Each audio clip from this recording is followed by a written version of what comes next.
Hello, everybody. It's Dr. Stuart A. Swerdlow. And Janet Diane Moria Swerdlow. And this is the Expansions News Podcast for the third week of August 2020. And we have a lot of news. I have a lot today. So you better get your cup of coffee and your tea. Or beer, alcohol, whatever it is that you need to watch us Or with. both. Yes. Or sometimes you could put actually whiskey in your coffee, make it Irish coffee. Well, that's what I said. They put it both together. So I think that's pretty fair. I want to... Oh, I think that's racist or something. You shouldn't say like Irish coffee. Just change that. Oh, it's okay. It's a coffee of people with a Celtic flavor. That might be better. I'm not sure. I don't care. Anyway, I want have a special thank you from the friends in Beirut for all of you who have sent in your wishes and have contributed and donated to them. It's been a very tremendous help to them. And again, another very special thank you to Senator Michael McDonald here in Michigan for helping to arrange for the people to get medicines and money and food and things like that. It was Shelter. a tremendous help. It was a very tremendous help. So thank you to all of you. Please continue if you can. It's not over yet. Interestingly, well, not interestingly, but surprisingly quickly, that the entire Lebanese government has quit. Now we need to see who else takes over and what that new direction will be. And I have some information about that as we go forward. And after the Beirut explosion, we had our own explosion here. Those of you who read my blog, and all of you should be on my blog, and members of Expansions. I explained how last week, just 2 days after we filmed our last podcast, we survived another derecho storm. Those of you who have been with us for a while know that exactly 6 years ago, we had our derecho storm that pretty much devastated everything, destroyed everything in the back and around here without power. And this time, another derecho storm came, which very strangely, and I posted this also on my blog, was in the shape of a winged dragon. But not a white winged dragon, it was an evil dragon from the deep state who was attacking the area.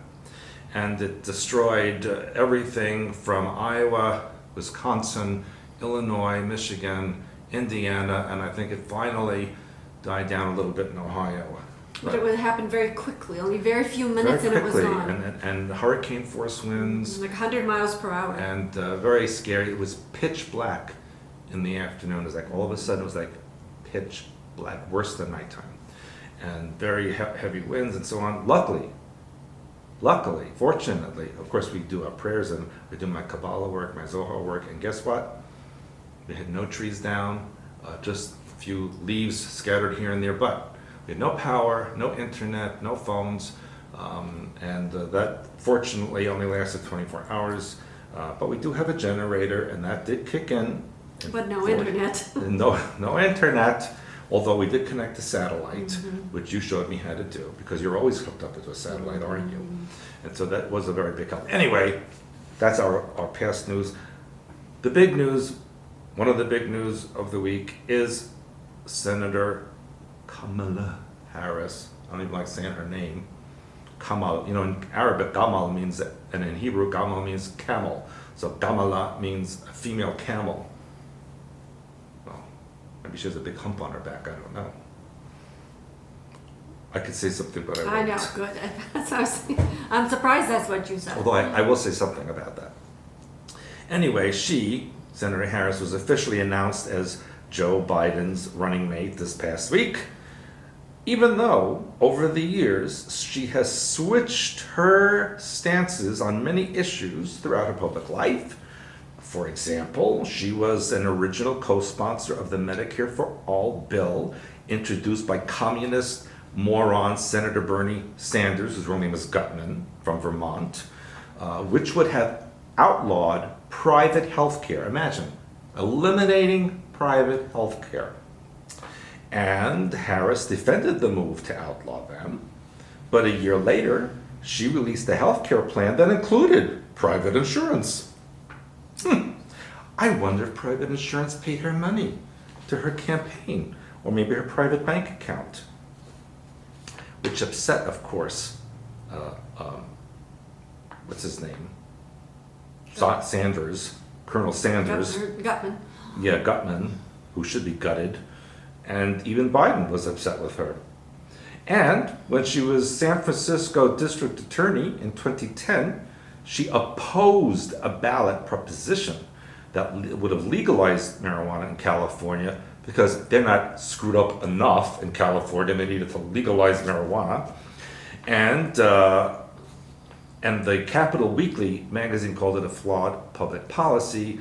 And her campaign manager said that she supported legal medical marijuana and nothing more. But in 2018, Harris reversed and supported legislation that would have legalized marijuana federally. She also supports two different bills in Congress. One is called the Safe Banking Act and the MORE Act, which was sponsored actually in the Senate. And it would have provided protection to banks and other financial institutions, allowing them to do business with state legal marijuana businesses. But she also supports one that is against that, so she's on both. She flip-flops all over the place. Yeah, she should have been like a seal or a walrus. Maybe she's got those genetics. Yeah. Well, we'll talk about her genetics in a little bit. She has also been a supporter of sanctuary cities, including her time as head prosecutor in San Francisco, which is a long-standing sanctuary city, which protects people who were brought illegally into the United States as minors from deportation. However, in 2008, she supported a controversial policy by then San Francisco Mayor Gavin Newsom, who is now the governor, that instructed police to inform Immigration, Customs, and Enforcement, which is ICE, about minors who were arrested on felony charges. So she supported the sanctuary where you protect those people, and then she supported a bill that reports them to immigration. Brilliant. Sounds like Biden himself. Yeah, and because of that, some kids were actually deported as a result of that policy. And in 2018, Harris then compared ICE to the Ku Klux Klan. So she supported ICE and then said they were Ku Klux Klan. She's brilliant, really. She's also a hoe, which we'll talk about that. She says... She's a farmer? Yeah. She says, yes, a farmer of idiots. She says and does whatever she thinks that will gain her, I can't read my own writing, popularity and power. I think that's what I wrote. Yeah, I can read it from here. That's what you wrote. And of course, she, in her career, now I'll just say this, and there's many images online you can go see, during her career, starting from the late 20s, she's 55 now, so that would have been like close to 30 years now, she's been sleeping around with married men who are in high power in order to get her positions, including her husband now, who is an attorney, a high-powered attorney, and she has stepchildren. And it's interesting to me because she calls them her children, even though they're whiter than this piece of paper. And it reminds me of Obama and Michael saying those were their children. So they're not. So it's like this whole thing going on with people marrying people who are really not what they're supposed to be with, and then claiming the children are their children when they're not their children, and blah blah. It's really fake media, fake family, fake politicians. All fake, all of it. And she put more black people in jail than anybody else. Like, she has so many records. Yes, and she's not black, by the way. You are more black than she is. Okay, you have more black genetics than she does. Now, Jill Biden's ex-husband, Bill Stevens, there was Bill and Jill. Jill and Bill. Oh, you can't make this up, people. Really. Jill and Bill. So her ex-husband completed an autobiographical manuscript that will be published before the November election. I wonder why they picked that time period, in which he devotes 80 pages to bombshell details about Joe and Jill. Joe and Jill. Is Joe and Jill, Bill and Jill? Very interesting. We should make our names rhyme some way. Yeah, but How can we do that? because I don't use my real name, because it's No. American name, you know. Yeah. Anyway, but still my name.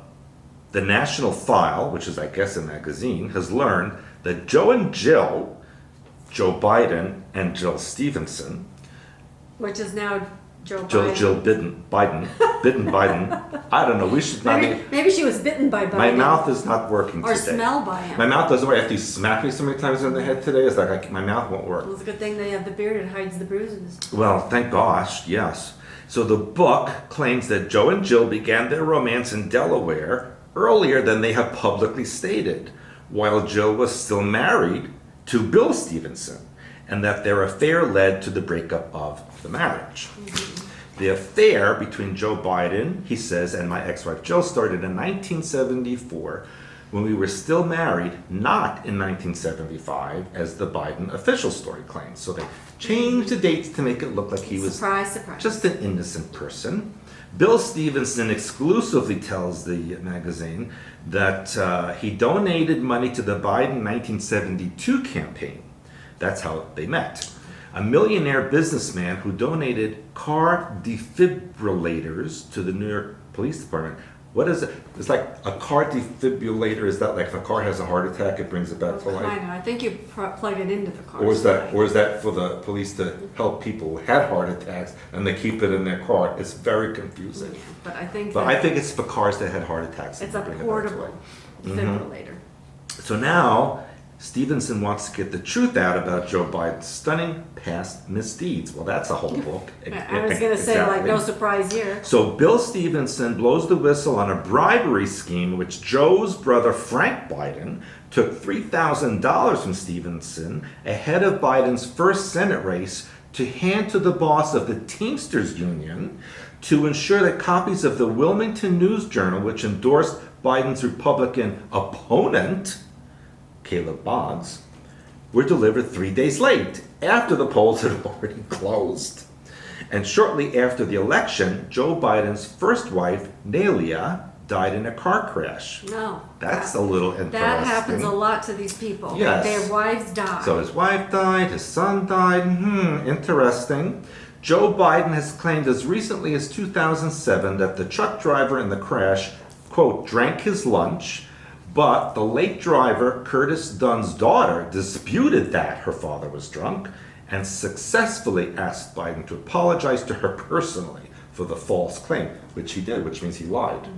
So he lies all the time. Something else happened. Something else. I think he had his wife killed That's what I... so that he could be with What's her face? Jill and Bill. And then I think he did something happened with his son. I know they sacrificed their children in order to get bumped up to a higher level, and I think that's what happened.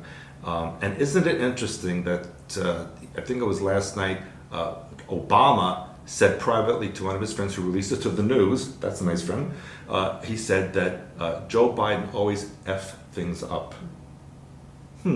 So Biden and his family are liars, cheaters, and demonic entities. Well, what are you going to tell us that's new? That's Well, I'm not going to tell you new. something new right now. Okay. Because unbeknownst to many, Kamala Harris is a descendant of prominent Jamaican slave owners, and that's according to her own father.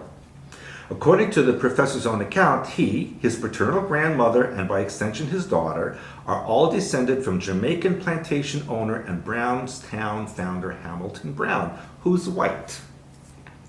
My roots go back within my lifetime, he says, to my paternal grandmother, Miss Crishy. Crishy, it's what it says. Crishy? That's what it says, Crishy. Who was on record as a plantation and slave owner and founder of Brownstown. A Jamaican records archive unearthed in July 2019 by the Washington Free Beacon, however, did reveal that in 1817, Hamilton Brown owned a substantial number of slaves, some of whom were African, while others were Creole. Well, the Creole were still black. They were just French-owned slaves from Haiti, Louisiana, Mississippi, and so on, that Gulf area. But they were still black slaves. And if you click on the links on this video, you will actually see a list of the names of the 200 slaves that Kamala's ancestors owned. So Does that mean she has to pay reparations? well, so that's the thing. So the irony is that she supported reparation to the descendants of slaves, and then she called herself black. See, and so this information means that she's the donor rather than a recipient. Or maybe both. And she has to pay. Maybe she has to pay herself. Maybe she should just pay herself some reparation. Yeah. Now, filmmaker Dinesh D'Souza, who first mentioned the issue in an appearance on Fox News, claimed the candidate should not be considered African American at all as a result of the development. He says Kamala Harris's mother is Asian Indian. Her dad, Donald Harris, is by his own account descended from one of the largest slave planters in Jamaica. In what sense, then, can she claim the African American experience of being descended from slaves and subject to segregation?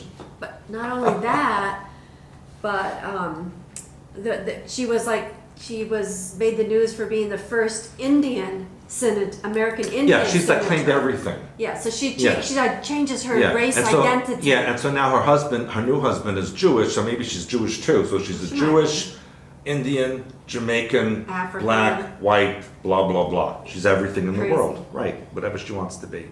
So her mother's from India, her father's of mixed race. How is she black? She's not black. Well, like you said, she's black like I'm black. I Yeah, have black I probably have genetics. more black genetics than she does. Yeah.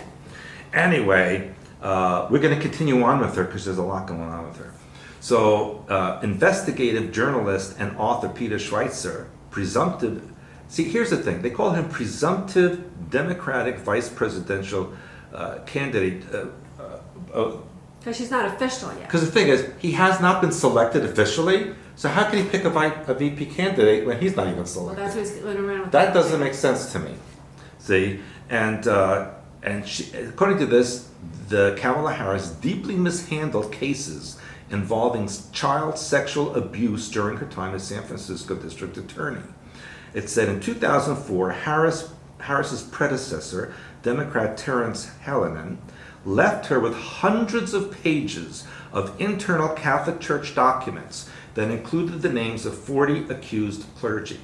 Hallinan was using these documents to build criminal cases, and he was also planning to release them after redacting the names of the victims. Kamala Harris destroyed the documents, and the documents disappeared, and the victims were very upset. And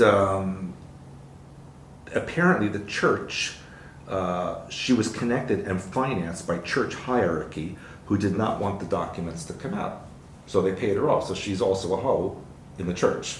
She's a hoe in her private life and a hoe in the church and a hoe a politician. They call her Kamala Harris. Or Homala. Kamala Harris. Her stepchildren called her Mamala. Yeah, Mamala. Yeah, which is You could disgusting. call It's a her- Yiddish term of endearment, but she's not a mamala. Believe me, mamala means dear one. She's not. Call her hoala. That's what I was trying to say. Well, yeah, but you didn't. Yeah, I said Because you're a shiksa. No, Anyway, no. survivors of the clergy abuse and their lawyers claim Harris consistently was silent on the sexual abuse scandal with the Roman Catholic Church, first as a district attorney in San Francisco and later as California's attorney general. So she also put thousands of people in jail for minor crimes and supported the release of Antifa anarchists from prison. She's just lovely. And by the way, I know there's a whole thing going on about her not being eligible to be vice Right. president because according to U.S. law, the president and the vice president must be American citizens and their parents must be American citizen. So right away we know Obama was an illegal president because his father was not an American citizen and his mother's questionable. But it's funny they didn't bring that up with Obama. That And- part of it. And Kamala, admits both her parents were not American, and when she was born, they were not citizens. So automatically, she's disqualified from being a vice president. It's not a conspiracy theory, and it's not a political attack. It's the truth. She's not qualified. But then neither was Obama, and they didn't bring this up for him. Well, they tried to bring it up, and then it was a conspiracy theorist, and you're a crazy lunatic. No, they only brought up about his birth certificate. They did not bring up about his Which parents. also was fake, what they brought up on it. His birth certificate was from Kenya. Anyway, now we'll go back to some other politics. Senate Judiciary Committee Chairman Lindsey Graham said a new document he has obtained shows the FBI deceived his colleagues in the Senate Intelligence Committee during a 2018 interview about the investigation into alleged Russian election interference. And it shows the FBI misled the senators about the Steele dossier, which everyone knows about by now, which the Bureau used to secure Foreign Intelligence Surveillance Act, which is FISA, warrants to surveil former Trump aide Carter Page as part of its Crossfire Hurricane investigation. And they also, by the way, were investigating Ted Cruz's campaign, which is illegal and treason. And Graham said, somebody needs to go to jail for this. This is a second lie. This is a second crime. They lied to the FISA court. They got rebuked. The FBI did in 2019 by the FISA court, putting in doubt all FISA applications a year before. They're lying to the Senate Intel Committee. It's just amazing, the compounding of the lies. He says, I'm going to find, he has a southern accent. He does. I'm going to find out who did that briefing, and whoever it is, they're in trouble. Looks like they're going to the thresher, the Honda shed, what I say. So finally, Graham has also flip-flopped for a couple of years, but could be he's playing a role like Jeff Sessions did, who we know supports the president, and even though President and Jeff Sessions say good things about each other, they also play golf together. Now, speaking of this continuing, a low-profile prosecutor, Prosecutor Durham, has left a tight lid on his investigation into the origins of the specious Russiagate investigation of Donald Trump and his 2016 campaign, leading to rampant speculation about who he might prosecute and whether he would take action against ahead of the November 3rd presidential election, because this means that U.S. Attorney Durham and his staff have 3 weeks to act before the November 2020 election. That means by September 4th, he needs to have released information for indictments. Now, who did this upset? It upset Florida's Representative Debbie McChrystal-Powell, who asked Attorney General Barr in the recent House hearing with Barr the only question that the Democrats wanted a response to, and it related to the timing of the Durham report. And it said she called President Trump and AG, she accused President Trump and AG Barr of murder, and then asked about the timing. And why is she so upset? Because Representative McChrystal-Powell is likely interested in the timing of the Barr report, since her husband was paid over $700,000 by a Ukrainian oligarch, the same oligarch at the center of the FBI's recent raid in Cleveland and Miami. And isn't it interesting that that's where in Cleveland or in Ohio, President Trump did his Whirlpool speech.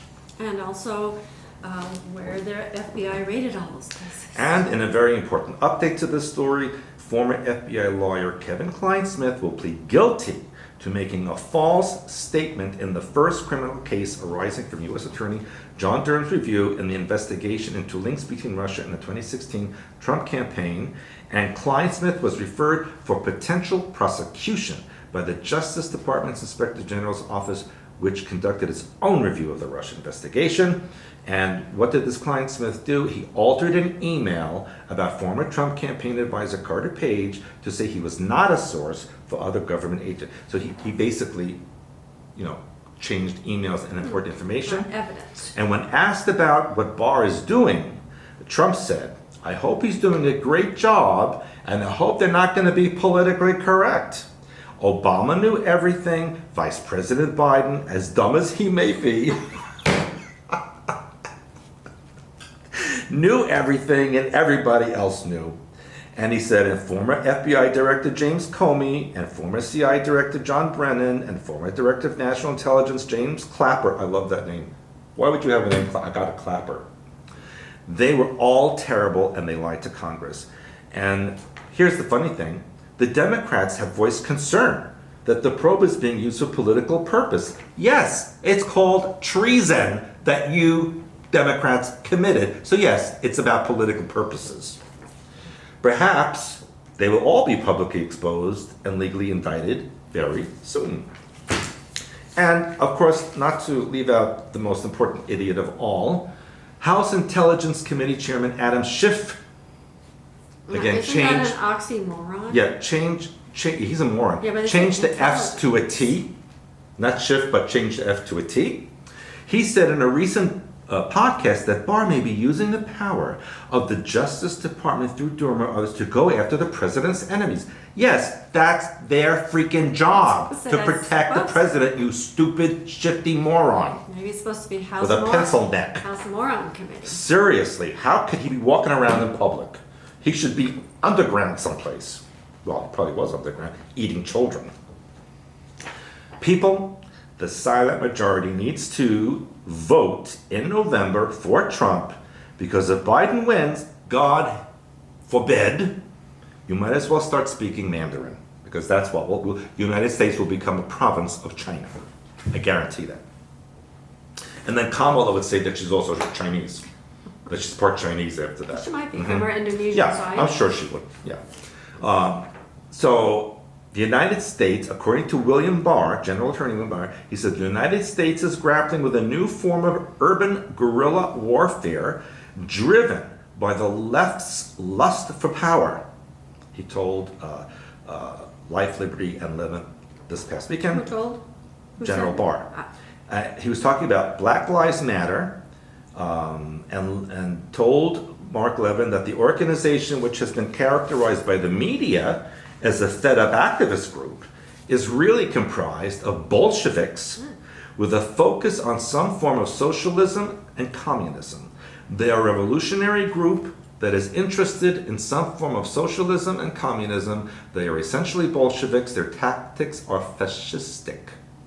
He says you don't see that on the networks, you don't see it on other cable stations, and you hear about these peaceful demonstrations. So you know it's just a lie. The American people are being told to lie by the media.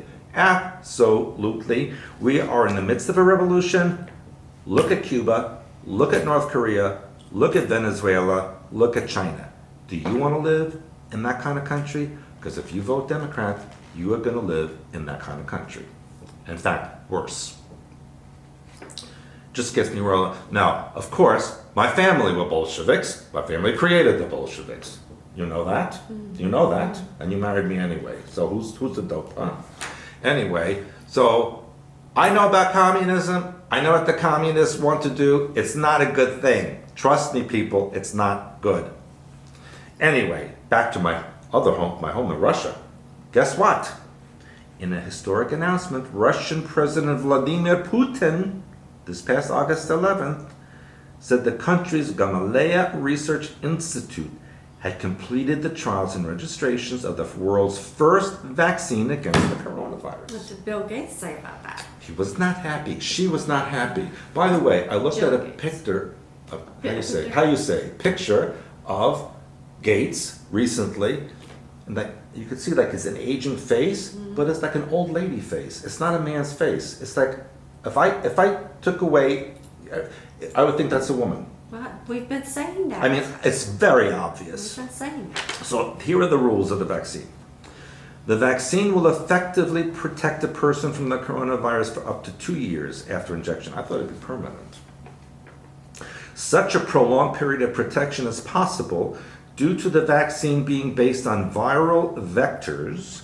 A harmless human adenovirus delivers a portion of the COVID-19 virus to a human body, forcing it to form an immune response to it. The vaccine consists of 2 injections conducted within a 3-week interval. The registration of the vaccine occurred after the series of tests conducted on animals in 2 groups consisting of 38 human volunteers. Who would volunteer for that thing? Putin says, yo, volunteer now. That's what he said. And the vaccine appeared to be both harmless and effective in generating immunity to the virus. People aged between 18 and 60 who don't have an allergy to its components, well, how do you know that? And you're not pregnant, I don't think 60-year-olds will be pregnant, are eligible for the vaccine with the drug. However, those who suffer from respiratory diseases will have to wait until their illness passes before being vaccinated. The drug will be distributed first and foremost to medical workers dealing with coronavirus patients. And according to the registration papers, the vaccine will become available to the broader public on January 1st, 2021. Mass production of the vaccine is set to kick off in the near future, apart from the Kamala Research Institute, which developed the vaccine. It will be produced at a pharmaceutical factory belonging to the Russian company AFK Sistema, who promised an output of 1.5 million doses per year. That's not a lot, 1.5 million a year. Moscow has also signed agreements with 5 other countries, nuts is it, to produce up to 500 million doses in the first 12 months. Well, that makes a little more sense. Now, this I want you to all pay attention to.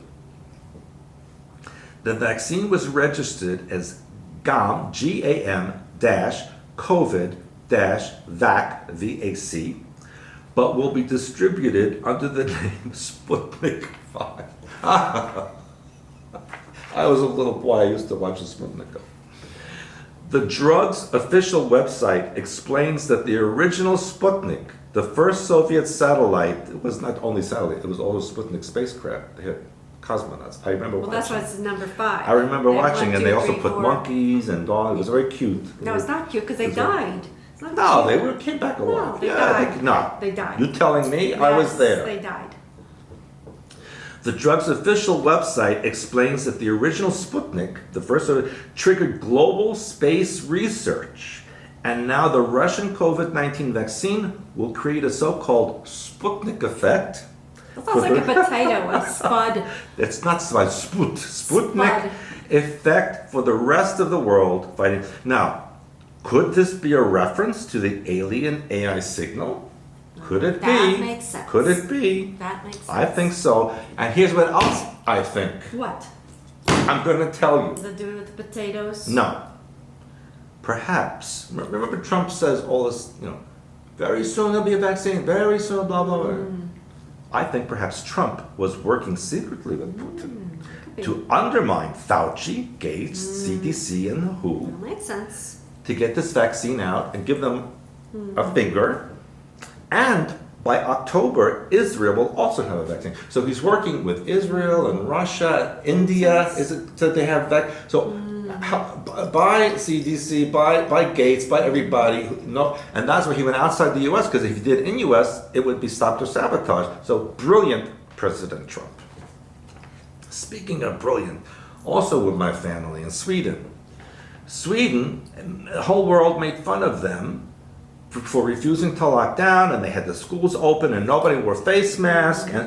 But now they have the last laugh because now Stockholm, or Sweden, is achieving herd immunity. I know, I reported on that last week. You did? Yes, and that's So why am I reading this story The now? same guy that you're talking about. I told him all about it. So, meanwhile, the latest data, or data as you like, suggests Sweden is suffering less economic trauma than most European nations, while it is unique among Western countries, keeping the schools open. In fact, Sweden is doing better than most European countries.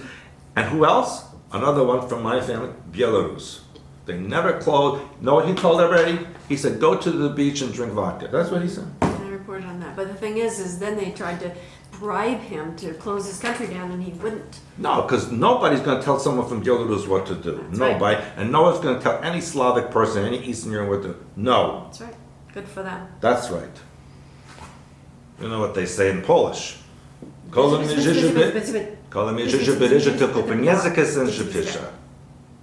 they say. Said it right along with you.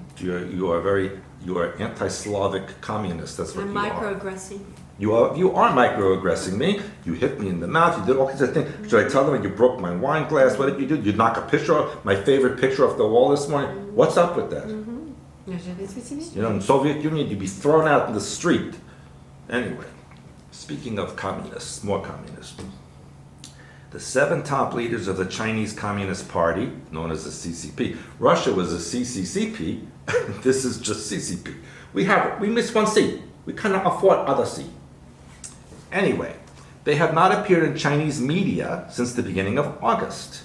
This could suggest the annual secretive Beidahe conclave when the CCP leadership gathers with no announcements, no press releases, and no public contact at the seaside resort not far from Beijing. Listen to me. It is far from Beijing because Beijing is nowhere near the water, okay? So this is far from Beijing. Whoever wrote this didn't know geography. Now, the party general secretary Xi Jinping was reported to have sent a message of condolence to Lebanese President Michel Aoun on August 5th over the explosions in the country's capital, Beirut, but he did not make a public appearance.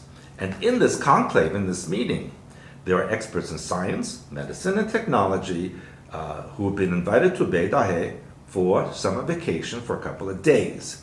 Now, in the closed-door meeting in Beidahe, we'll likely discuss the numerous challenges, domestic disasters, and international tensions, that sounds like a lot of fun, that are yet to be resolved. The Sino-US relationship has deteriorated to its lowest point by closing consulates along a series of punitive measures against Chinese officials and companies by the Trump administration. And the CCP has provocative military activities in the Taiwan Strait, South China Sea, East China Sea, border conflict with India, and subsequent decline in relations with neighboring countries. Someone needs to teach them diplomacy. And abandoning the Sino-British joint declaration to push forward a national security law in Hong Kong all have triggered sanctions from other countries in the free world. Chinese reports floating around say that Xi's opponents are trying to get him off the throne. I don't know if out of the bathroom that means, or he says some of them, I don't know. Maybe both. But something he's sitting on, they want him to get off of it. For instance, an open letter circulating online in March called for an expanded meeting of the Politburo to discuss the issue, that is, whether Xi should step down. He or she, I don't know. The letter was shared to popular social media platform WeChat by Chongping, a prominent princeling. They call them princelings, the ones who are coming up in power. Now, here's the interesting part. The Guangdong elite are beginning to rattle the cages of change against the supposed emperor for life, not referring to me. It's a good thing you clarified. Referring to former party leader Deng Xiaoping and Xi. There is a fomenting of a new revolution in China. Masses want an end to the dictatorship and communism. And you remember we had the Chinese dissident here in January. We were told that this would happen. We're now seeing it start to happen. And we know that there is a movement to remove the Chinese Communist Party and make a democratic China. Now, here's something else that's going on. I want you to, people, I'm telling you these stories, put them all together because they're not individual. They all are leading to one thing. Which is what? I will get to that. Just stop aggressing. President Trump announced what he called a historic peace agreement between Israel and the United Arab Emirates, saying they agreed to full normalization of relations. That's really incredible story. The president, Trump, and Israeli Prime Minister Benjamin Netanyahu, and Crown Prince of Abu Dhabi and Deputy Supreme Commander of the United Arab Emirates, Sheikh Mohammed bin Zayed, released a joint statement on Thursday after the three spoke and agreed to full normalization of relations between Israel and the United Arab Emirates. And the statement said that the diplomatic breakthrough was at the request of President Trump and that Israel will suspend declaring sovereignty over areas outlined in the president's vision for peace, which was supposed to take over the West Bank, and now expanding ties with other countries in Arab and Muslim world. Delegations from Israel and the UAE are expected to meet in the coming weeks to sign bilateral agreements regarding investment, tourism, direct flights, security, telecommunications, technology, energy, healthcare, culture, the environment, blah, blah, blah, blah, blah, and other areas of mutual benefit. And the president said, this is important, people, he expected other countries to follow the UAE's lead on this effort to cooperate with Israel going forward. And guess what they're calling this? The Abraham Accord, because it's the father of the Jews and the Arabs. The Arabs and the Jews are brothers, really. They have one father. And not the Father who art in heaven, hallowed be thy No. name, but the physical father, Abraham. Remember? Read the Bible. So it's quite an amazing accomplishment. And I know it has to do with the messianic time period that we are living in right now. So expect to see the same announcements coming up soon, probably before November, with Saudi Arabia, Oman, Qatar, Tunisia, Morocco, and the new Lebanese government. And I want to also remind people that these are great books that are going to give you them some background. King Bee, Queen Bee, Revelations, Template of God Mind. Oh, there's another Revelations because it's important. Heights of Spirituality. So all of these are going to help you understand what's coming up here soon. Yeah, and remember, a year or two ago, it was the Sheikh of Oman who invited Netanyahu to come to Oman. And it was Prince Salman of Saudi Arabia who was meeting with Israel. All of this has to do with Messianic kingdom coming up, you will see. Now, closer to home, not so close, but close enough, a 5.1 magnitude earthquake was felt in Charlotte, North Carolina this past week, and it was centered near the Virginia border, and it was the strongest quake to hit North Carolina in more than a century. And it was felt as far south as Georgia and as far north as Ohio and as far west as Tennessee, where we have one of our children living, who said he didn't feel it. He doesn't feel too many shakings, you know. Anyway, the Appalachian region is becoming more active, but the deep state has the tunnel systems and underground caverns there. So is it a really natural earthquake or is it something else? Where else? And I've reported on this a few weeks ago, maybe a couple months ago, and now it's happening again. A swarm of earthquakes underneath the Salton Sea have increased the possibility of an even stronger earthquake in the proximity of the San Andreas fault line, according to the U.S. Geological Survey. An 80% chance that the earthquakes will continue. 80% chance. Well, it's always shaking in California. And there's a 19% chance of a bigger quake, almost 7 on the Richter scale or more, and a 1% chance of even bigger than that within the next 7 days. So hold on, it's coming close. California's doom. Get out. Like they're trying to tell the CCP, you get out. You get out now. They do need to get out.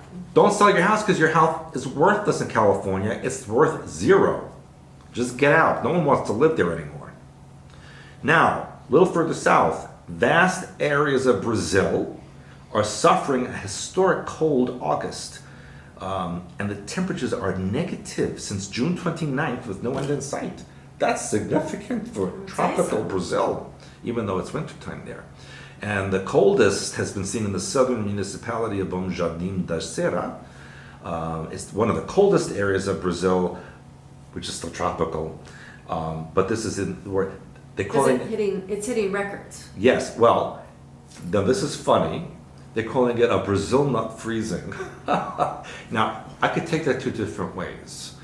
Is it a Brazil nut that's freezing, or people in Brazil that have a nut that's, what does it mean? Very ambiguous English. Maybe it's men. English is a very confusing Just language. men are freezing. Yeah, only men.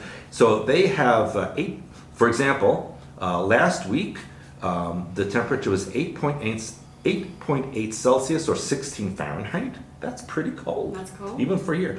And the week before was 8 Celsius or 7. That doesn't make sense. How could 8.8 be less than 8? Something is wrong with who translated these things. Anyway, it was freaking cold. You didn't do the translation. No. If I did, it'd be right. That's right. So, according to the weather forecast, next week an extreme blast of the Antarctic cold will kick northward up in the South American continent, and it could be 30 degrees Celsius below the normal. That's very significant. So that by next week, meaning August 20th, 1920 and beyond, Argentina, Uruguay, Paraguay, Bolivia, Peru, and a large section of southern Brazil will have a dangerous potential setup of 30 C below the winter averages, and that's a serious concern. And so this is also due to historically low solar activity, cloud nucleating cosmic rays, and something I don't understand, a meridional jet stream flow. It's pushing the cold air up from Antarctica, which means that, I told you, it's the Ice Age onset. And Australia, I told you last week, has the coldest winter in 52 years. And so, I'm done. Did you talk about that blast in Russia?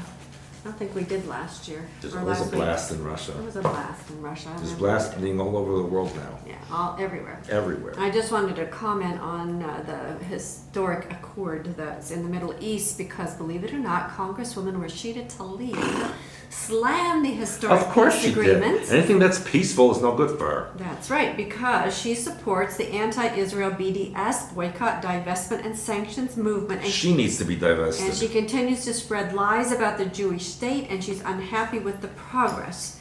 Apparently, she earned spot number 5 in the Simon Wiesenthal Center's annual list of top 10 worst anti-Semitic and anti-Israel incidents in 2019 for their slander of Israel and Jews. So I thought you would like to know that little tidbit. Which isn't that racism and discrimination, and she's in politics, so she should be removed from politics. Well, she already broke the Constitution, so she broke her vows. Anyway, Black Lives Matter, so we've got to keep it up to date on what's going on here in the U.S.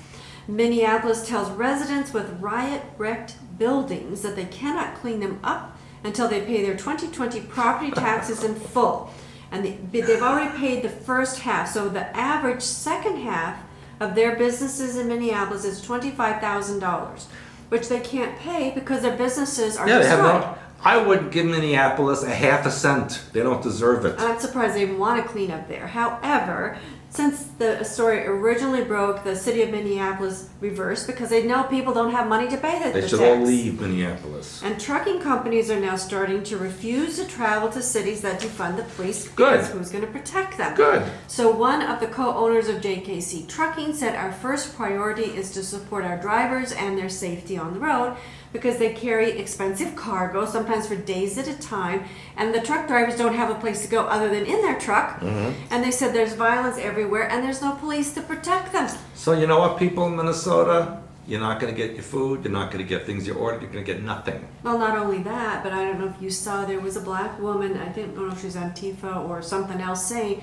that the people who were looting deserved it because that was their reparations. Really? Seriously. So if that's... So loot a store of someone who never had slaves by someone who never was a slave, how is that reparation? Yeah, and so therefore, that's what makes me think about these truck drivers being very vulnerable on the road because people will say, oh, you know, I need what's in that truck, regardless You know, of what it maybe is. when Washington State and Oregon have absolute no material, no food, maybe they'll fund the police again. Maybe. Well, speaking of that now, Carmen Vest, Seattle's police chief, who I happen to admire and respect a lot, she retired, quit/retired.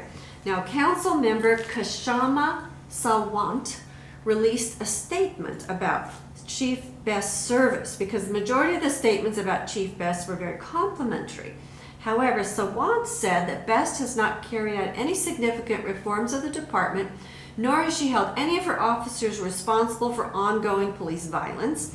And she also said that the responses to Chief Best's retirement, particularly from President Trump and U.S. Attorney AG William Barr, were revealing because Trump himself said, "I hate to see her go." So this woman plans to focus on defunding the police more, releasing all protesters, and building on the historic Amazon tax victory, which will probably chase Amazon out of Seattle. Good. And what was this woman's name? This is Kashama Sawant. Yeah, that sounds like an American name. Yeah. So this woman was running down one of the best police chiefs Seattle ever had. In fact, the police union says the officers are now struggling with low morale. I wonder why. Following Chief Best's retirement. And this man, this Mike Solon, who's the head of the Seattle Police Union, said this is bigger than Chief Best because he said who would want to be Seattle's police chief? Who would want to be in Seattle anymore? That's right. He's hearing concerns. Many of the 1,300 officers that the Seattle Police Officers Guild represents. And he says it's going to be difficult to get police officers, much less a police chief, unless they're on the side of, the bad people. And Jim Pugel said Carmen was one of the best because he spent nearly 36 years in law enforcement and 32 with the Seattle Police Department. And he said good police chiefs do not grow on trees. She was literally one of the best. And not only that, this man, who's complimenting Carmen Best, said that, or he served as Seattle's interim police chief for a year back in 2013. So I hope somebody out there is scooping her up for the good people, because she was a great one. I'll tell you what, Seattle's doomed, Portland's doomed, California's doomed. They're all doomed on the West Coast. If you don't get out yesterday, you're out of your mind. Okay, so now you want to hear the next story for Seattle, which it gets even quote-unquote better. Antifa is suing Seattle, claiming police response has forced them to invest in better riot gear. How about stop rioting? They're complaining that the police use of blast balls, sponge rounds, pepper spray, and crowd control methods means that rioters have had to buy expensive protective gear. Mm-hmm. So because individual protesters have been subjected to the Seattle Police Department's unabated and indiscriminate violence, they have to now purchase cost-prohibitive gear to withstand munitions, even when peacefully protesting, because their last peaceful protest damaged cars, they smashed windows, they set trailers on fire. More than 55 police officers had injuries. They threw explosive devices. This is a peaceful protest, right? Yeah, a summer of love. Right, and the officers had no ability to safely intercede to preserve property or people in the midst of a large, violent crowd. So they want money to buy more riot gear. If I was a police chief, I would not care about the rule. If that happened, I would order all my officers with machine guns and kill all of them. Yeah, but you know what? There's no police chief now. I would machine gun. Police chief. You think that would happen in Russia? 5 minutes, they'd be gone. They'd be dead. gone. And Seattle Black Lives Matters protesters are now marching in residential areas demanding that the white people give up their homes. Why? Why? They claim in this particular neighborhood that I read about that at one time it was black owned, but for whatever reason the white people chased them out. So now they're living in formerly black neighborhoods. So now it's supposed to go back to the white people or back to the black people. I see. So everyone who lived in a neighborhood previously should have that back. Apparently.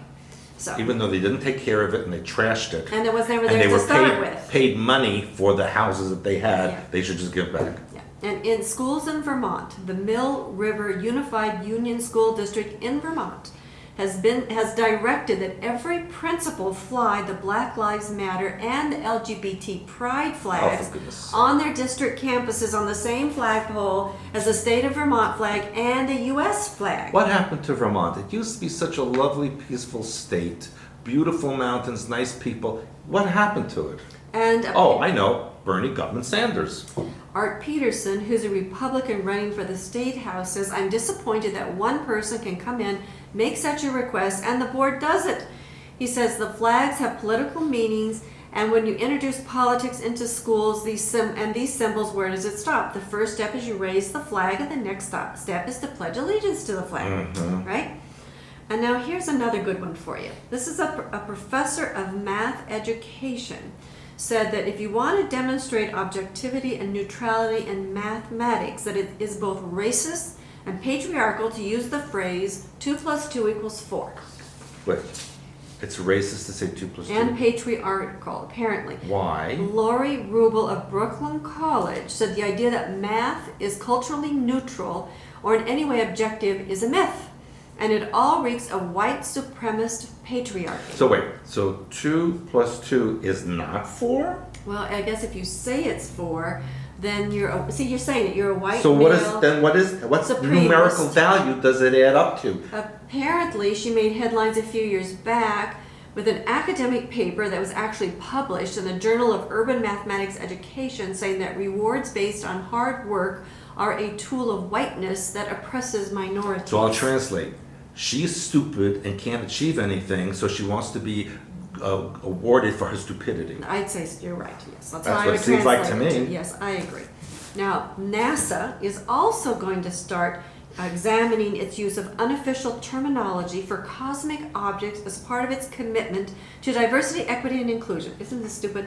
The whole thing is stupid. Yeah, so now, and they have, for example, nebula NGC 2392 has been referred to as the Eskimo Nebula, but Eskimo is viewed as a colonial term with racist history imposed on the indigenous people of the Arctic regions.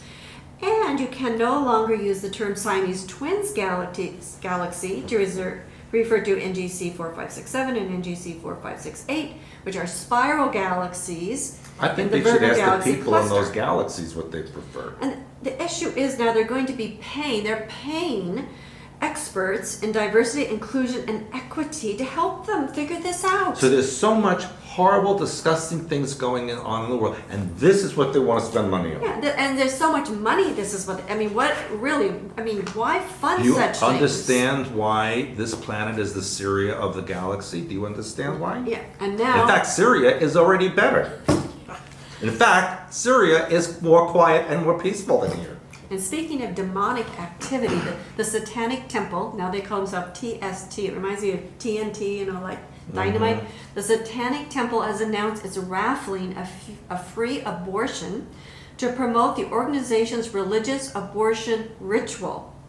Because this argues that members' religious rights are exempt from any state laws or any regulations that might block access. So if they're calling abortion a religious ritual that provides spiritual comfort. Because they are human sacrifice. Right. And I think, you know what? They should have abortions for Satanists. All of them should have sterilization and idea. abortions. I agree for that. Yeah. The organization contends that those who practice the satanic abortion ritual are exempt from waiting periods, mandatory counseling, forced viewing of sonograms, and reading material required in many states. And unfortunately, they claim about 300,000 members, but I think there's a lot more than that. Yeah, I think there's a whole lot Yeah. more. And because, they're all in Congress. Yeah, because I've been telling you that the word demon is going to be more and more in your face. So this, for whatever reason, there's a Reverend Bill Bean who claims he's an exorcist who's witnessed the same things that happened in the movie, the 1973 movie, The Exorcist is Real, in its depictions of demonic expulsion. So they're not going to let that one die, so I'm just throwing that one out there for you. Now, on to the plandemic in Wisconsin. Scamdemic. A Wisconsin state agency, the Department of Natural Resources, is reminding employees that the governor now, beginning August 1st, requires anyone over the age of 4 to wear a face covering indoors. So, if you're on a meeting for the Department of Natural Resources, such as a Zoom meeting, even with nobody else in your house, you have to wear a face mask for a Zoom meeting. You know what? It doesn't say cover your nose and your mouth. It just said face covering. I could wear sunglasses.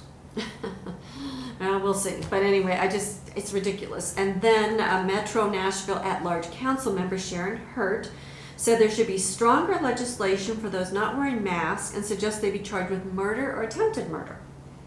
And parents are being warned because apparently they're putting these masks on babies they said they can actually suffocate them. Yes. And they also said that some brilliant parents are putting or sewing the what they call it, the pacifiers into the masks and then putting it in the baby's choke the mouth. baby. Yes, so they're saying they're very dangerous. So don't do these this. people who should not have been parents. Don't do this at home. I'm just telling you, people. Well, what the hell's the matter with killing people? each other. Now in Florida, Oh, there we go, Florida. well, this actually is a good Florida, believe it or not. North Central Florida County, Marion County Sheriff Billy Woods says no to face masks because he sent an email to his staff and he says deputies and visitors in his office will not be allowed to wear face masks while under his duty. Good for him. Now, Ocala City Council passed an emergency ordinance last week requiring people to wear masks inside of businesses. But he's saying it's effective immediately, not in his office. God bless him. This is another good thing out of California.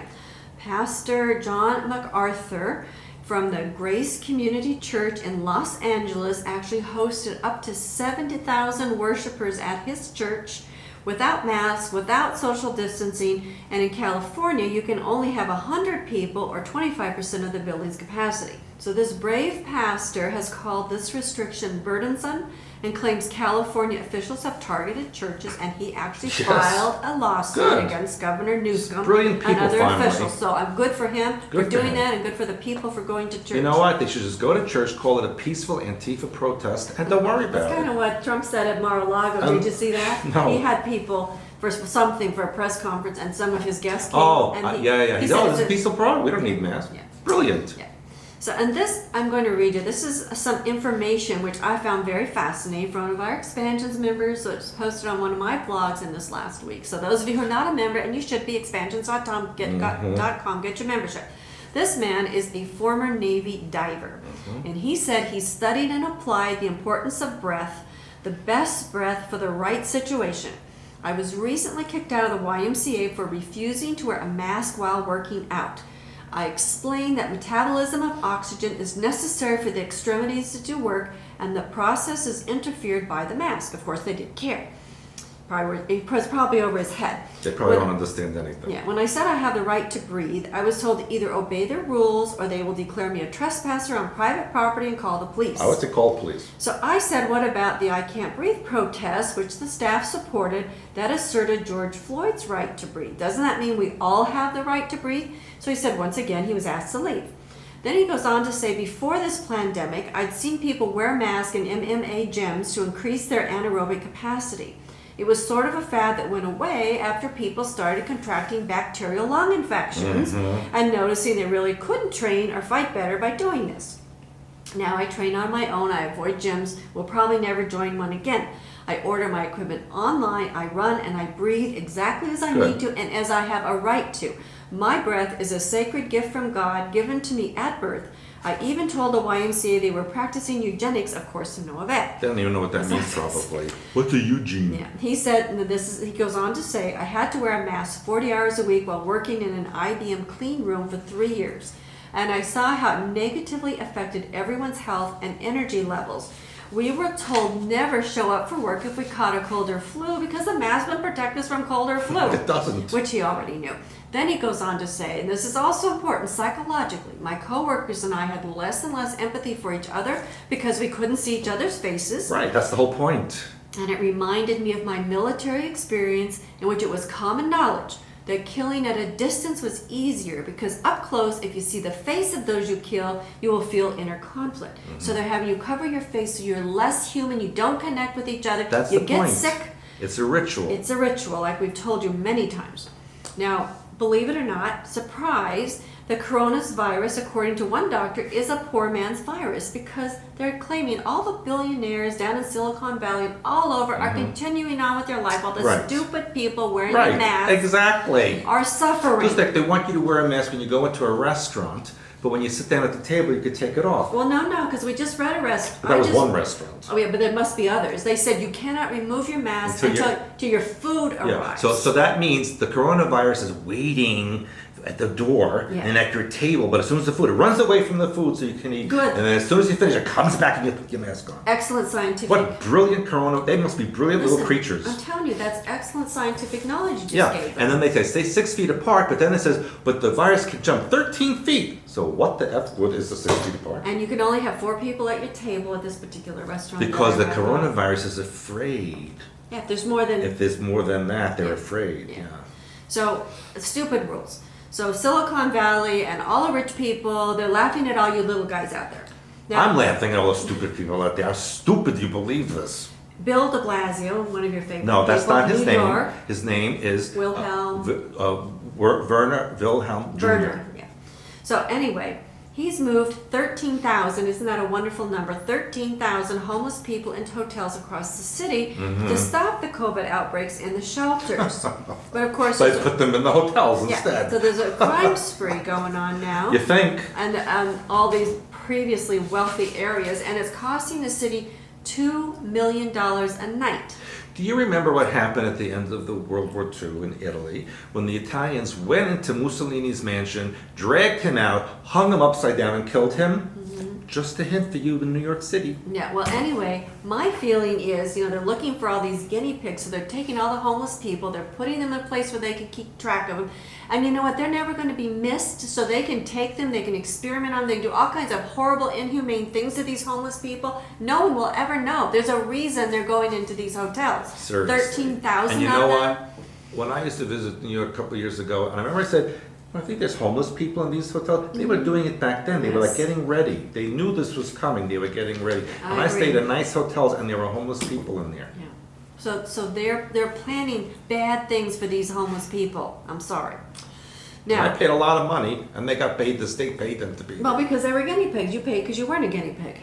Hopefully. In Well, Mississippi. I've been called a pig. We've been talking about what's going on death certificates, right? That they're calling so much stuff COVID-19. So in Mississippi, again, God bless this man, Joshua Pounder, who's the coroner for DeSoto County in Northwest Mississippi, wrote on his Facebook page a breakdown of all causes of death in his county in July. And he said he felt compelled to act because he says there's so many politically driven agendas by money reporting information that is twisted and false to the public. It's causing unnecessary fear in the public. This is a coroner. He said he attributes the highest number of deaths to heart conditions, lung or vascular Right. diseases, and strokes, with 67 reported deaths. He said cancer was the second highest, causing 30 reported deaths. He said the 24 DeSoto County residents who did have a positive COVID-19 test at the time of their death were included and attributed to causes other than the novel coronavirus. He said all the individuals who have died that were positive for COVID at some point had major medical That's problems right. prior to contracting Absolutely. COVID. Absolutely. He said the majority were older than 75, and many people who died already had a terminal diagnosis of some kind. We just read a thing about a 79-year-old woman who died, and they had put COVID related, and she never was even tested. Yeah, and the family was upset. Now, the Mississippi State Department of Health demands that anyone who has a positive coronavirus test at the time of their death is reported as COVID death without acknowledging the fact that many of them were terminal prior to a positive test, according to this coroner. Because they call it COVID related. What is that? It didn't mean they die of the COVID. It means related. What related to what? This coroner says that added, he's causing a misrepresentation. So this guy's got a conscience. He said the misrepresentation has caused unnecessary fear in the public and significant stress, which means that cardiovascular and pulmonary deaths were up in DeSoto, which he attributes to stress Yes. caused by the pandemic and the fear caused by listening to politicians and news reporters who give false information. That's right. Stress causes high blood pressure, and high blood pressure with heart disease or vascular disease causes heart attacks and strokes. Absolutely. He continues, citizens who see the false information politicians report to the world see what the news reporter who has no knowledge of what he is reporting broadcast to the world become too afraid to leave their homes and go to the hospital for treatment of a more serious condition and ultimately have a cardiac arrest at home. He said COVID is real, we should protect the elderly and frail, that life for the average healthy majority must go on. So this is a man who doesn't like what he's seen, and he's stepping up and he's doing what's morally you need correct. to speak the truth. And now this man we actually has supported our work. Nation of Islam leader Louis Farrakhan. Oh, he has. Yes, he did. Remember, he sent his people to Yes, our... but I don't want anything to do with them. Yeah, well, he sent his people to a lot of our lectures many years ago in Chicago, and they supported our work.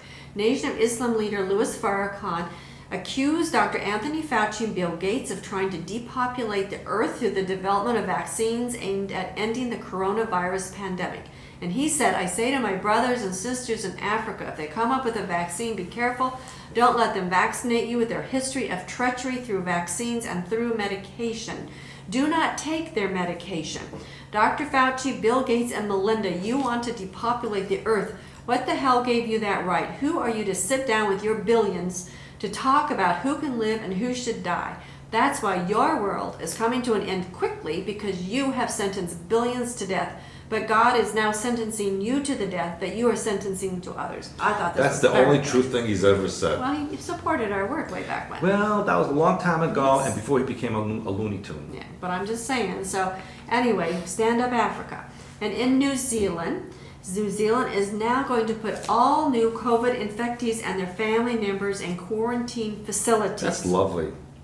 Even though they have just 4 new COVID-19 cases. 4 cases. Yes, in one family, and there's not been a single recorded case of coronavirus across the entire country for 102 days, and their entire death toll is only 22. And they're doing this. And neighboring Australia, police have now been given the power to enter homes without a warrant to perform quarantine spot checks. Australians, what happened to Crocodile Dundee? Would he allow this? No. You don't allow it either. And guess what? Now this, you haven't used your Greta puppet in a while. This is Dr. Arna Greta Hunter. Her name is Arna Greta from the Australian National University Medical School. Calls to add climate change to death certificates. She said that's a pre-existing condition. So she said when we're done with coronavirus, then climate change is the single greatest health threat we face globally. So that needs to go on death certificates. Yeah, so you die from climate change and COVID-19. And on Tucker Carlson, he had Dr. Mark Siegel, who's a frequent Fox News contributor, on as an interview. And this man held up a round yellow badge for children that said "No hugs, please." For if they were unvaccinated, he thinks children should wear a round yellow badge. Doesn't that sound like the Germans and the the yellow stars band of for the David Jews? thing? Us getting worse. Matthew R.K., who's a founding teacher at Science Leadership Academy, a partnership high school with the School District of Philadelphia and the Franklin Institute, said that virtual classrooms pose a danger because the children will have spectators like their parents and siblings, so they won't be able to have good discussions on equity and inclusion work. Because of what he's calling helicopter and snowplow parents, they can't have honest conversations about gender and sexuality because the parents might hear it. So They might hear that their children are being contaminated. yes, so he says that with not only conservative parents, which are his chief concern, he knows that the damage can come from the left too. For example, if they're engaging in the messy work of destabilizing a kid's racism or homophobia or transphobia, how much do we want their classmates' parents piling Listen, on? those children don't even know what those words mean. I know, and he's going to teach them. And he said not only that, but they had supportive reactions from other teachers saying that they could use the Zoom chat function to facilitate these kind of discussions. Those teachers to be fired. And the parents, if this is what happens, if you're having your children taught via virtual online stuff, you need to monitor those classes. Don't just leave them alone. See what's going on in their Because classroom. I heard many stories about what those children are being told. Yes. And again, God bless South Dakota Governor Kristi Neal. She's the best. She's going to push for schools to stay open in the fall. Good. And is not going to suggest children wear masks in the classroom. And she said we cannot sacrifice the educational, physical, emotional, and social well-being of our kids. The risks of COVID are too minimal for us to make sure they're all going to stay home. We should all move to South Dakota. And guess what? In light of all of this, there's another, to me, a happy news. Trump has a new coronavirus advisor, Dr. Scott Atlas, a Yes. Stanford physician Good. who frequently criticized lockdown measures, and he believes in the full reopening of the schools. Without masks. Yes, he is a healthcare policy expert who works at the Hoover Institute, a conservative think tank at Stanford University, and he's not an infectious disease expert, but he has been a frequent guest on Fox News, where he frequently speaks out against lockdown measures and for the full reopening of the schools. Well, it looks like they're pushing Fauci out the door. And isn't it funny that after all that, Fauci Yes, I said, that. oh, I have that. oh, you have I it? have that. Okay. Yes, I do. I will tell that when I'm Oh, done. you interrupted me, so. Yes, I interrupted you because you interrupted me. So since the beginning of the outbreak, Atlas has spoke against the lockdown measures, saying it impedes herd immunity. It costs the lives of people too afraid to seek emergency medical treatment, which we've seen this over and over. And in the absence of immunization, society needs circulation of the virus, assuming high-risk people can be isolated. Not everybody, just high-risk people. All right. He said it's very possible that whole population isolation prevented natural herd immunity from developing. And this seems to be in the same line of thinking that the president's thinking. In fact, Trump called Atlas a very famous man who's also very highly respected. He has many great ideas. He thinks what we've done is really good and we're going to take it to a new level. And you know what happened when they told Mr. Atlas that what people were saying about him? I'm not sure what. Atlas shrugged. Yeah. There is such a fear in the community, and unfortunately, it's been propagated by people who are doing some really sloppy thinking and really sensational media reporting. That's what Atlas said. He said the risk of the disease is extremely low for children, even less than that of seasonal flu. It's low for and everybody. that the harms of locking out the children from school are enormous. And back in July, he told Fox News that the idea of not reopening schools in the fall was hysteria and ludicrous. Yes. And Trump, it says, appears to be tiring of Fauci and Good, finally. Dr. Deborah Birx, two top experts Throw who have him off been a cliff. advising the White House coronavirus task force for months. Trump called Fauci a bit of an alarmist, and then he called out on Birx, which I reported on last week, for saying that the disease was extraordinarily widespread. And now I want to tell him what Fauci said. He said, I think that we should vote without, in person, and we Yes. don't need to do mail-in voting. Yeah, and and this, I'm going to say something about the removal of the post office. So I can't remember what they call them, but those blue post office where you put your letters and you don't have to go to the post office, because people are saying it's one thing, but I think it's because I will tell you that those kind of boxes, people put bombs in and they can blow up really big, and I think they're being removed not because of mail-in voting, but I think they're being removed so that people don't put bombs Mail-in in those voting boxes. is fraud. Los Angeles County has 117% of the voter registration. How could you have 117% voter registration? You can't get more than So Yes. who's the extra 17%? Yeah, but Dead people, pets. Yeah, but I'm saying in not only that, but there are also, these can house bombs. So there's a lot of multi-reasons that you're seeing those things being picked up. Now, back I to... think you're a bomb, honey. I think you Maybe do. I pick you as a VP. go away before You're I- kind of black, aren't you? Yeah, and I'm a female. Those are the two requirements. You don't have to have intelligence. You only have to be female and black. Oh, what about me? I'm not that black. Yeah, she's not black. Oh, she her head We're not fell sure. off. We're not sure she's Oh. female. Richmond lost her head. And Bill Gates. Bill Gates, who notoriously praised the Chinese government's handling of the coronavirus, has collaborated with a Chinese Communist Party-linked nuclear firm. Who would have expected that? Yeah, tied to the nation's military. Ooh, Yeah. I was shocked. And not only that, this was kind of interesting because back in 2010, the Chinese embassy to the U.S., this was their headlines, Bill Gates bats for China. Well, they claim, at the beginning that it came from bats. So I thought that was very interesting. Now, TerraPower, which is a nuclear energy research company founded and chaired by him, he gets all over the place, vaccines. Oh, he has billions? Yeah, and he's so smart, apparently. Yeah. Yeah.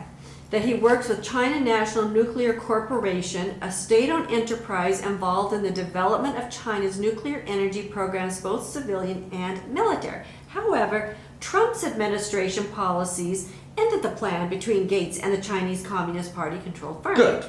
Now, interestingly enough, Gates has also extolled China's economic exploitation of Africa as valuable and beneficial. Isn't that interesting? Yeah. What a surprise. Yeah. He says that he's spoken highly of their economic exploitation of Africa by means of a debt trap diplomacy. And this you kind of talked about before, where apparently what China does is exploited Africa by giving sizable loans to these kind of countries for infrastructure and transportation projects that they know they can't pay back.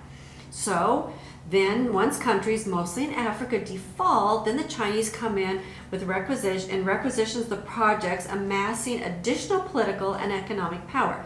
The Kenyan government was forced to relinquish its port of Mombasa to China as a result of unpaid debt. Now, left-wing media, think tanks, and even politicians, including Hillary Clinton, have compared the practice to new colonialism, which boosts China's economy and gives them access to raw materials while Africans see little in return. So despite this receipt, Gates hailed the prospect as helping to create a shared future in a fractured world while speaking with the state-run media outlet China Global Television Network, and describes China's debt trap diplomacy efforts as sharing lessons and reaching out.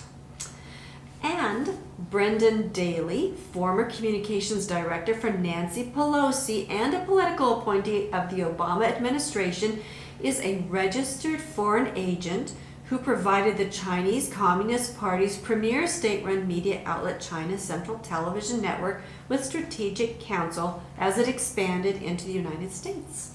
So he is a registered foreign agent working for Nancy Pelosi. He's an insurgent. Kamala Harris apparently not only blasts Jeffrey Epstein's law firm, but she has just recently taken money from them. I'm so surprised. I knew you would be. Apparently, she called on top Justice Department officials to recuse themselves from any matter related to Jeffrey Epstein because she said their former law firm's work on behalf of the financier accused of sexual abuse calls into question the integrity of our legal system. Yet, the same day she did this, her husband headlined a Chicago fundraiser for her presidential campaign. Notice they're not even calling it vice president. Their presidential campaign that was hosted by 6 partners of that same firm, Kirkland and Ellis, that defended Jeffrey Epstein. But her decision to move ahead while criticizing the firm underscores the tension that can arise when a politician's rhetoric collides with his or her need to raise money. Now, apparently, her spokesman said that wasn't a problem because it's a big firm, right. and the partners who hosted the fundraiser didn't actually work on Epstein's plea agreement. Right, so then it's okay. Yeah. So, speaking of horrible things that happen to children, now I've told you about this young man since this began because I knew it was going to be a big case, and it's not over yet. Here we talked about Save James, this campaign to save James Younger. His mother's the pediatrician with lots of money, and the father was fighting this little 8-year-old boy's transition because the mother had twins by in vitro fertilization. IVF, fertilization.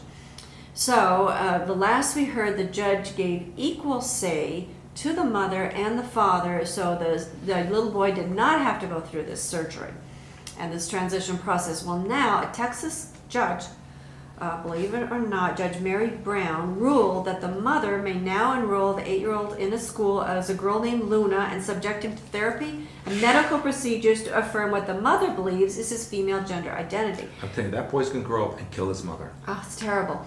Now, she also said that the father has to pay for counseling for James and Jude, I don't know who Jude is, maybe that's the other twin, and attend family counseling. So there is a Facebook page called Save James, and it's claiming that the counseling will cost the father $5,000 a month in addition to a $10,000 retainer required to maintain his legal counsel. So if you want to donate to that page, I suggest you do. I would kidnap them and flee the country. It's terrible.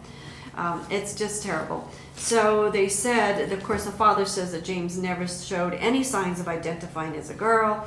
And I think on the and mother on. should go for counseling. The mother has a problem. She's a pediatrician. I hope. I'm sorry. Oh, that's I hope scary. I hope that her business goes I hope in the toilet. people leave her office. Now, apparently, the judge made this ruling without a hearing, so it's kind of a weird thing what happened. So now Must they're be having Democrat.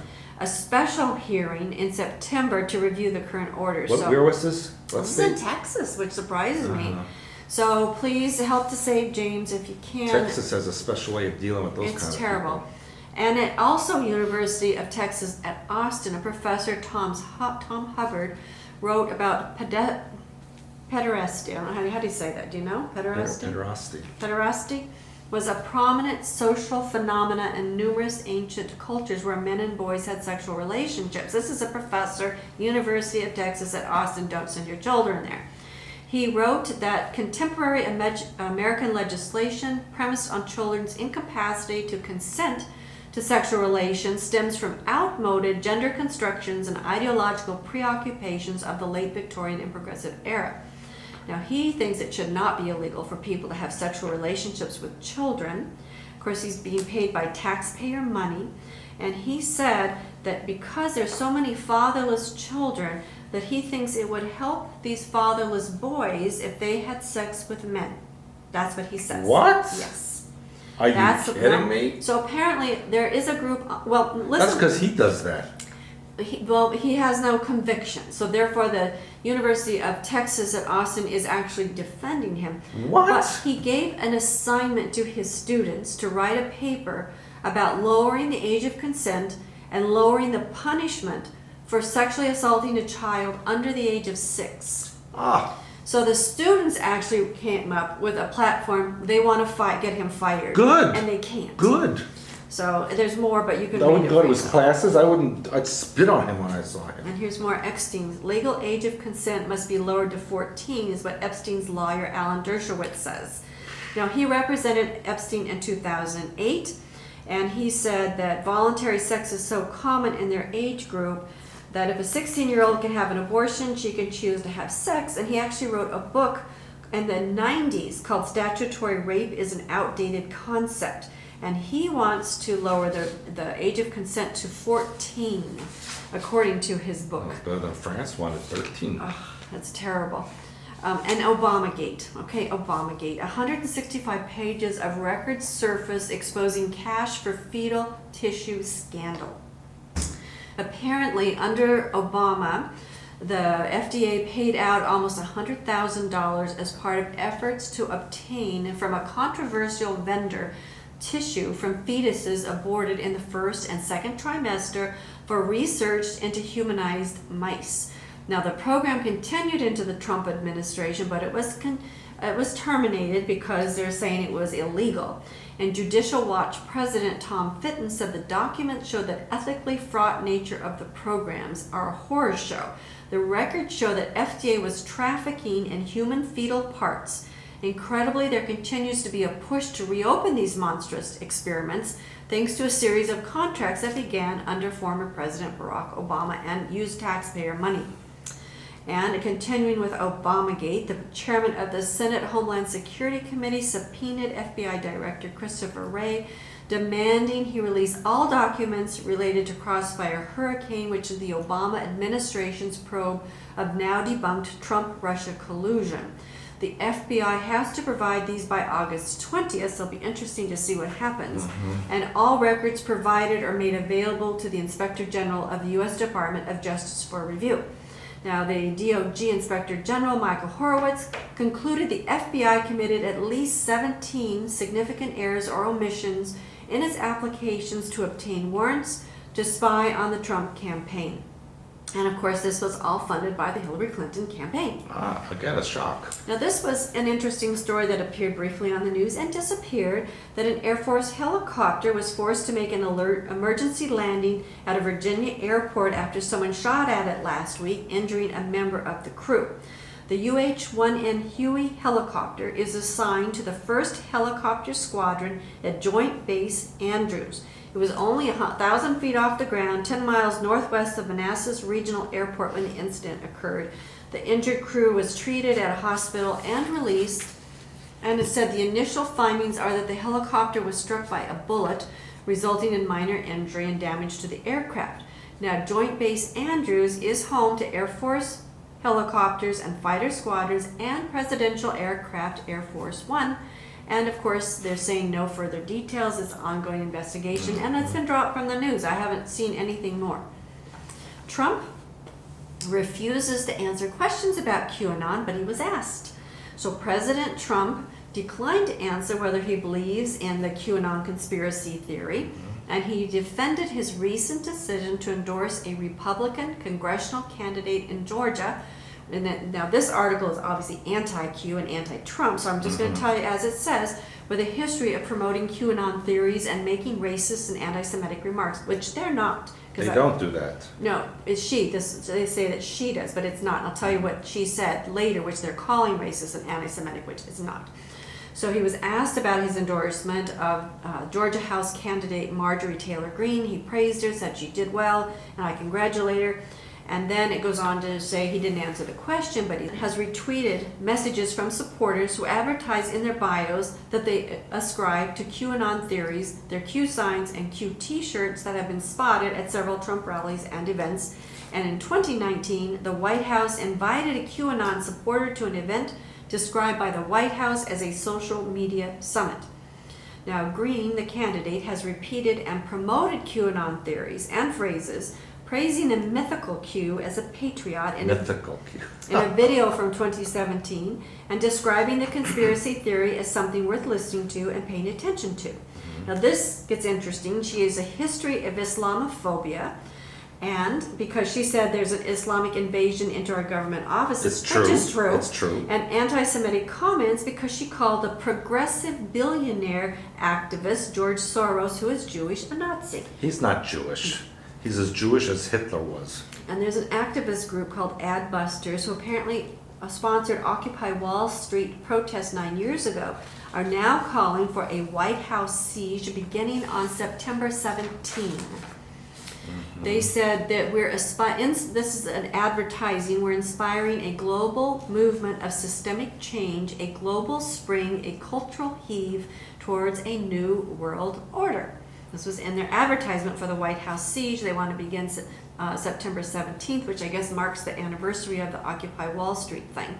It's the perfect day to trigger another global Big Bang moment, a massive collective action of the sweetest kind of disobedience. And they're hoping that tens of thousands of fellow citizens will stream into Lafayette Square in Washington, D.C. We'll lay siege to the White House, and we will sustain it for exactly 50 days. Let's see what happens. Yet they'll all be executed. Now, DNA. Do you know that a private equity firm bought Ancestry and its trove of DNA for $4.7 billion? So all these little home tests that people are doing, it now belongs to Blackstone. Isn't that a nice name? Apparently, according to this, Ancestry.com, the company has 3 million paying subscribers, 27 billion records, 100 million family trees, and there are now privacy concerns, which I've kind of said all along about these things.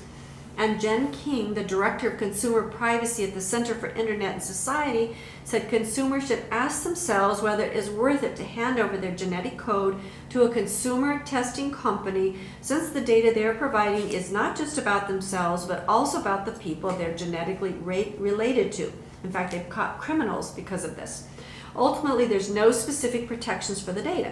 So you just kind of rely on the companies to say that what they're going to do and honor their promises and not sell off your data. And she said what's so interesting is companies seek a high profit at a high level, so it's curious why they're diving into an industry that has suddenly experienced slower growth. Ultimately, the multi-billion-dollar trading of Ancestry between investment companies is another reminder that when you hand over your DNA, you never know who might eventually own it. Of course, they take this when you're born anyway, but it's still, I would say, I don't like to do those kind of things. Now, in Japan, this is kind of interesting things, and I'm wondering if they're going to use this on the aliens when they come. Because there's a 60-foot robot that just took its first steps in a Gundam factory in Yokohama, Japan. It lifts its legs, lowers its legs, and it has articulated fingers and 24 degrees of freedom. So this is going to make its public debut in October of 2020 unless the pandemic thing stops it. So I thought that was kind of interesting. It's 18 meters, 60-foot tall robot. Wow. So it's based on, it's called a Gundam robot from multiple TV series and manga. It's the largest robot ever created. Now, here's a story you'll love. This is about Antarctica. Now, one thing I noticed, that when things start appearing on social media, there's a reason. So now there's a picture of Antarctica that they're showing on the bottom of the globe. And they're saying that it's bigger than United States and Canada and Mexico combined, I think. They're talking about how big it is and why you don't see it. And if you might not know this, I can't remember the year. They stopped putting Antarctica on the maps. Do you remember the year? About 10, 15 years ago. Yeah, they stopped putting it on the maps. Well, guess what? A Google Earth user spotted a 400-foot ice ship off the coast of Antarctica. Images of the large mass of ice that lies to the south of New Zealand has a striking resemblance to a cruise liner with window lines and chimneys, sparking theories that it might be a forgotten ship from a secret Nazi base, or it might be a secret vessel that will take the elite away in the event of a global disaster, or it could be an alien spaceship. So that was a very interesting article. And the last story, zombie cicadas, because you want to know what's happening. The only thing is zombie cicadas aren't harmful to humans, but they're zombie cicadas that apparently have been spotted in West Virginia.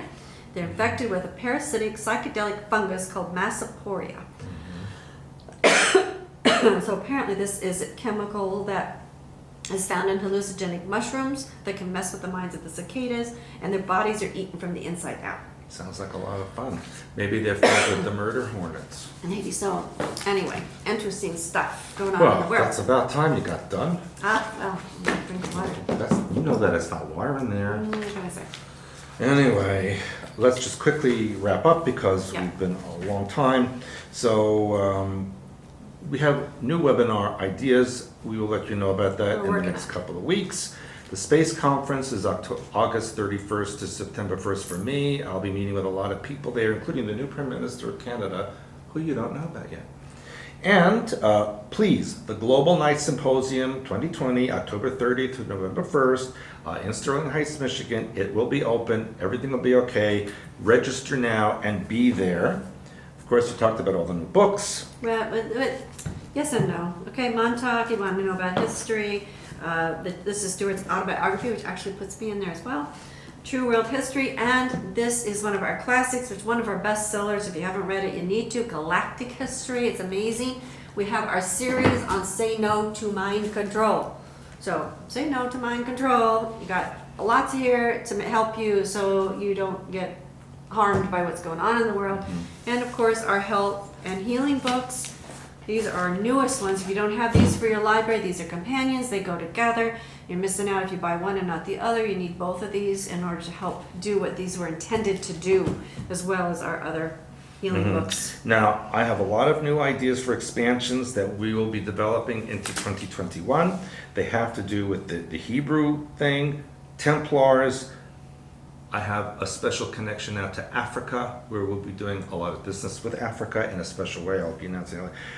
New things with the Chaldean Church I've been working on with the Archbishop, and of course with SMOC also a lot of things coming. So a lot of new things coming up between now and the end of the year and all through 2021 and beyond. So keep your eyes on the website and on the blogs and on our podcast. Again, I encourage you to register for the symposium at the end of October. The link is on our site. Yep, Where do they look? under the link. Where on the SMOC. site? SMOC. On the Or SMOC. customersupport@expansions.com. We also have a chat box that you can put your questions into, or customersupport@expansions.com. You need a membership in order to attend the symposium. It's less than $1 a day, so if you want to have conversation with us, that's where you need to go. Please stop sending your questions to us on Facebook and YouTube, because if you're really interested in an answer, then you're going to get in with our global community and you're going to spend your less than $1 a day so that you can get your questions answered and other people can benefit from our responses. So you need to be doing your reading, you need to be taking care of your body, mind, and soul. That's what we're about. We're teaching you to teach yourself so you can be in control of your own mind, so nobody else can be in control of your mind. We're very serious about what we do. So anyway, we've gone way over, and we'll see you next week. Don't be afraid. Do what I told you to do. Speak up. Be truthful. Don't be a slave. Where we go, when we go all. We'll see you next week. Bye for now. Bye.